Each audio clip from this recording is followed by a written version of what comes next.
Hi friends, ഇന്നത്തെ എൻ്റെ topic എന്ന് വെച്ച് കഴിഞ്ഞാൽ ഇപ്പം നിങ്ങൾ തുടങ്ങിക്കഴിഞ്ഞാൽ 2025 സ്റ്റാർട്ടിങ് ആകുമ്പോഴത്തേക്കും നിങ്ങൾക്ക് നല്ല രീതിയിൽ ഏർണിങ്സ് ലഭിക്കാൻ സാധ്യതയുള്ള 5 ടോപ്പിക്, യൂട്യൂബിൽ തുടങ്ങാൻ പറ്റുന്ന ഏറ്റവും ഇമ്പോർട്ടൻ്റ് 5 ടോപ്പിക്, അതും മുഖം കാണിക്കാതെ. ഓക്കെ, അപ്പോൾ നിങ്ങൾക്ക് ഇതുപോലുള്ള യൂട്യൂബ് ടിപ്സ് ഇനി നിങ്ങൾക്ക് ലഭിക്കുന്നതായിരിക്കും. അപ്പോൾ നിങ്ങൾക്ക് എൻ്റെ വീഡിയോസ് ഇഷ്ടപ്പെട്ടിട്ടുണ്ടെങ്കിൽ ലൈക്ക് ചെയ്യുക, അതുപോലെ തന്നെ ഷെയർ ചെയ്യുക, അതുപോലെ തന്നെ സബ്സ്ക്രൈബ് ചെയ്ത് കഴിഞ്ഞാൽ എൻ്റെ എല്ലാ വീഡിയോസും നിങ്ങൾക്ക് ലഭിക്കുന്നതായിരിക്കും. അപ്പം കൂടുതൽ ലേറ്റ് ആക്കുന്നില്ല, നമുക്ക് വിഷയത്തിലേക്ക് കടക്കാം. നമ്പർ 1, സെലിബ്രിറ്റികളുടെ സ്റ്റോറീസ്. അതായത് നമ്മുടെ ഇന്ത്യയിൽ ഒരുപാട് നടന്മാരുണ്ട്, അതുപോലെ തന്നെ കായിക താരങ്ങളുണ്ട്. അവരുടെയൊക്കെ ഒരു സ്റ്റോറി, ഒരു 10 മിനിറ്റ് അല്ലെങ്കിൽ 5 മിനിറ്റ് അവരുടെ ബാക്ക്ഗ്രൗണ്ട് ഇമേജും അതുപോലെ ഡീറ്റെയിൽസ് ഒക്കെ വെച്ചിട്ടുള്ള ഒരു സ്റ്റോറി വെച്ചിട്ട് നിങ്ങൾക്ക് അതിൻ്റെ വോയിസ് ഓവർ കൊടുക്കുകയാണെങ്കിൽ അത് നല്ലൊരു രീതിയിൽ റീച്ച് ആവാനുള്ള സാധ്യത ഉണ്ട്. പ്രത്യേകിച്ച് സെലിബ്രിറ്റികളൊക്കെ ഡീറ്റെയിൽസ് അറിയാൻ നമ്മളെ നാട്ടിലൊക്കെ ഒരുപാട് പേര് കാത്തിരിക്കാറുണ്ട്. അതുപോലെ അപ്പോൾ ഇങ്ങനെയുള്ള വീഡിയോസൊക്കെ അവർ മുഴുവനായിട്ടും കാണും. അപ്പോൾ അതിൽ കൂടി നിങ്ങളുടെ വാച്ച് അവർ കംപ്ലീറ്റ് ആയിട്ട് പെട്ടെന്ന് മോട്ടിവേഷൻ ആണ്. Okay, number 2, how to create. അത് നല്ലൊരു സെർച്ച് എഞ്ചിൻ ഓപ്ഷനാണ്. നമ്മുടെ ലൈഫിൽ എപ്പോഴും ആവശ്യമുള്ള സാധനങ്ങളാണ് ഈ പാസ്പോർട്ട്, അതുപോലെ തന്നെ ആധാർ കാർഡ്, പാൻ കാർഡ്, പിന്നെ ഐഡൻറ്റി കാർഡ്. അപ്പോൾ ഇങ്ങനെയുള്ള അക്ഷയമായിട്ട് ബന്ധപ്പെട്ട പല കാര്യങ്ങളുണ്ട് നമ്മുടെ ലൈഫിൽ എപ്പോഴും വേണ്ടുന്ന പല വില്ലേജ് ഓഫീസുമായിട്ട് ബന്ധപ്പെട്ട പല രേഖകളും കാര്യങ്ങളൊക്കെ. അപ്പോൾ അതൊക്കെ ഏത് രീതിയിലാണ് നമ്മൾ അപ്ലൈ ചെയ്ത് കഴിഞ്ഞാൽ നമുക്ക് എങ്ങനെയാണ് ലഭിക്കുന്നത്, എവിടെയാണ് അത് അപ്ലൈ ചെയ്യേണ്ടത്, എവിടെയാണ് അതിൻ്റെ പേപ്പേഴ്സ് കിട്ടുന്നത്. അപ്പോൾ അതിനുള്ള അതിന് ഇങ്ങനെ നമ്മൾ ഡീറ്റെയിൽസ് അവതരിപ്പിക്കുന്നതിന് മുമ്പ് തന്നെ അതിൻ്റെ വിവരങ്ങൾ നിങ്ങൾക്കറിയണമെന്നുണ്ടെങ്കിൽ അതും യൂട്യൂബിൽ തന്നെ ഇഷ്ടംപോലെ നമ്മൾ സെർച്ച് ചെയ്താൽ ലഭിക്കുന്നതായിരിക്കും. അപ്പോൾ അത് വെച്ചിട്ട് നിങ്ങൾ കാര്യങ്ങളൊക്കെ മനസ്സിലാക്കി നോട്ട് ചെയ്ത് വെച്ച് പിന്നെ അതൊരു ടോപ്പിക്കായിട്ട് നിങ്ങൾ അവതരിപ്പിക്കുകയാണെന്നുണ്ടെങ്കിൽ അങ്ങനെയുള്ള ചാനലിലും നല്ല രീതിയിൽ ഗ്രോ ആവാനുള്ള ചാൻസ് ഉണ്ട്. അപ്പോൾ ഇപ്പോൾ തുടങ്ങിക്കഴിഞ്ഞാൽ 25-50 ചിലപ്പോൾ നിങ്ങളുടെ മോണിറ്റൈസേഷൻ ആവാൻ സാധ്യതയുണ്ട്. ഇനി നമ്പർ 3, പേഴ്സണൽ ഫിനാൻസ്.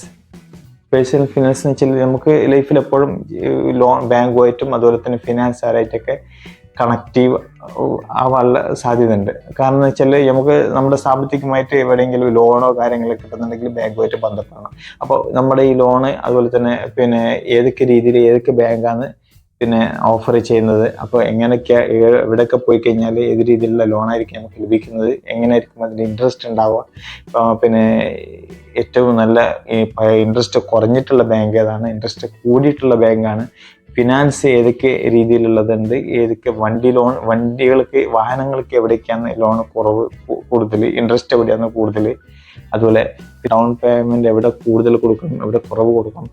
ഇങ്ങനെ ഫിനാൻസുമായിട്ട് ബന്ധപ്പെട്ടിട്ടുള്ള ഡീറ്റെയിൽസ് ചെയ്യുകയാണെന്നുണ്ടെങ്കിൽ അതും നല്ല രീതിയിൽ റീച്ച് ആവാനുള്ള സാധ്യത ഉണ്ട്. അപ്പോൾ അവിടെയും നിങ്ങളുടെ ഫേസ് കാണിക്കേണ്ട ആവശ്യം വരുന്നില്ല. ഓക്കെ, ഇനി നമ്പർ 3, മൂവീസ് മിസ്റ്റേക്ക്. നമ്മളെ നാട്ടിലെപ്പോഴും ഇങ്ങനെ സിനിമകൾ റിലീസായിക്കൊണ്ടേയിരിക്കുന്ന ഒരു ആളാണല്ലോ. അപ്പോൾ നമ്മളെന്താക്കുക, അത്യാവശ്യം നല്ല രീതിയിൽ സക്സസ്ഫുൾ ആയിട്ടുള്ള മൂവിയൊക്കെ നമ്മൾ ഫുൾ നല്ല രീതിയിൽ കണ്ടതിന് ശേഷം അതിലുള്ള മിസ്റ്റേക്കുകൾ എന്തൊക്കെയാണ്, അത് നമ്മുടെ ഭാവനയിൽ വെച്ചിട്ട് അത് ഇങ്ങനെ ആയിക്കഴിഞ്ഞാൽ അങ്ങനെ കുറച്ചും കൂടി ബെറ്റർ ആവുമായിരുന്നു. അപ്പം ഇങ്ങനെയുള്ള ചെറിയ എന്തെങ്കിലും അതിൽ മിസ്റ്റേക്കുകൾ കുറവുകൾ ഉണ്ടെങ്കിൽ അത് നമ്മുടെ ചെറിയൊരു സ്റ്റോറി ആയിട്ട് അവതരിപ്പിക്കുകയാണെന്നുണ്ടെങ്കിൽ അതിന് നല്ല രീതിയിൽ റീച്ച് കിട്ടാനുള്ള സാധ്യതയുണ്ട്. അതിന് നേരെ ഓപ്പോസിറ്റ് വശമുണ്ട്. അത് നല്ല സിനിമയാണ്, അങ്ങനെയാണ് ഇങ്ങനെയാണെന്ന് അത് നല്ലൊരു ഓപ്പോസിറ്റ് വശമുണ്ട്. പിന്നെ അതിൻ്റെ കുറവുകൾ ചില സിനിമകളിലൊക്കെ ചില മിസ്റ്റേക്കുകളൊക്കെ നമ്മൾ കാണാറുണ്ട്. അപ്പോൾ ആ മിസ്റ്റേക്ക് നമ്മൾ എടുത്ത് പറഞ്ഞ് അവതരിപ്പിച്ച് കഴിഞ്ഞാൽ ചിലപ്പോൾ അങ്ങനെയുള്ള ചാനലിലും സാധ്യതയുണ്ട്. കാരണം എന്ന് വെച്ചാൽ ഇപ്പോഴത്തെ കാലത്ത് എപ്പോഴും എല്ലാവർക്കും മനുഷ്യന്മാരുടെ നെഗറ്റീവാണ് കാണാൻ താല്പര്യപ്പെടുന്നത്.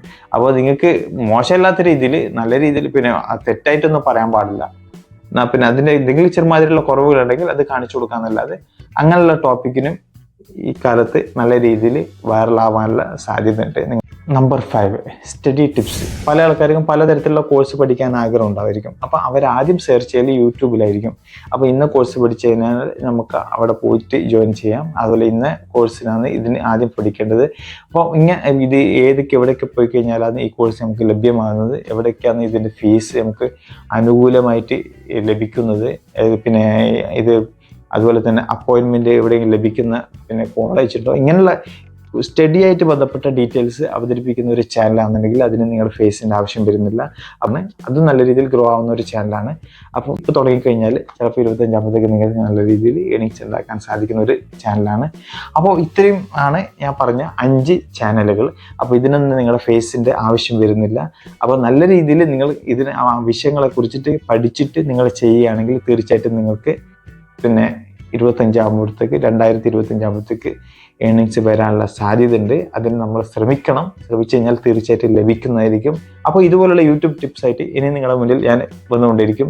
അപ്പോൾ നിങ്ങൾക്ക് എൻ്റെ ഈ വീഡിയോ ഇഷ്ടപ്പെട്ട് കഴിഞ്ഞാൽ ലൈക്ക് ചെയ്യുക, അത് ഡൗട്ട് എന്തെങ്കിലും ഉണ്ടെങ്കിൽ കമൻറ്റ് ചെയ്യുക, അതുപോലെ തന്നെ ഇഷ്ടപ്പെട്ട് കഴിഞ്ഞാൽ ഷെയർ ചെയ്യുക. പിന്നെ സബ്സ്ക്രൈബ് ചെയ്ത് കഴിഞ്ഞാൽ ഇതുപോലുള്ള വീഡിയോ ടിപ്സ്, ഇതുപോലുള്ള യൂട്യൂബ് ടിപ്സ് നിങ്ങളുടെ ചാനലിൽ സ്ഥിരമായിട്ട് ലഭിക്കുന്നതായിരിക്കും. വീണ്ടും അടുത്ത ഒരു വീഡിയോ ആയിട്ട് കാണുന്നവരേക്കും ഗുഡ് ബൈ. ജയ് ഹിന്ദ്.